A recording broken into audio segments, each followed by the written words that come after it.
ವಿಜಯಪುರ ಜಿಲ್ಲೆ ಬಸವನ ಬಾಗೇವಾಡಿ ತಾಲೂಕಿನ ಮಸಬಿನಾಳ ಗ್ರಾಮ ಪಂಚಾಯತ್ ವತಿಯಿಂದ ನೂತನವಾಗಿ ನಿರ್ಮಾಣವಾಗುತ್ತಿರುವ ಘನತ್ಯಾಜ್ಯ ವಿಲೇವಾರಿ ಘಟಕಕ್ಕೆ ಗುದ್ದಲಿ ಪೂಜೆ ನೆರವೇರಿಸಲಾಯಿತು. ಇದೇ ಸಂದರ್ಭದಲ್ಲಿ ಸುದ್ದಿಗಾರರೊಂದಿಗೆ ಮಾತನಾಡಿದ ಗ್ರಾಮ ಪಂಚಾಯತ್ ಅಧ್ಯಕ್ಷೆ ಪಾರವ್ವ ಮೂರಮನ, ನೈರ್ಮಲ್ಯ ಮುಕ್ತ ಗ್ರಾಮ ಪಂಚಾಯಿತಿಯನ್ನಾಗಿ ಮಾಡುವ ಪರಿಕಲ್ಪನೆಯಲ್ಲಿ ಸುಮಾರು 12 ಲಕ್ಷ ರೂಪಾಯಿ ವೆಚ್ಚದಲ್ಲಿ ಘನತ್ಯಾಜ್ಯ ವಿಲೇವಾರಿ ಘಟಕ ನಿರ್ಮಾಣಕ್ಕೆ ಮುಂದಾಗಿದ್ದೇವೆ ಎಂದು ಹೇಳಿದರು.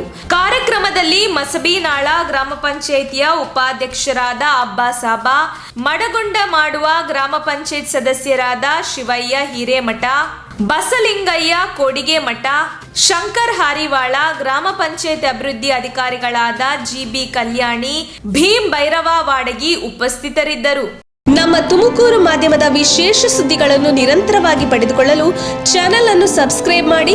ಕ್ಷಣ ಕ್ಷಣದ ಸುದ್ದಿಗಳಿಗಾಗಿ www.nammathumakuru.com ಗೆ ಭೇಟಿ ನೀಡಿ.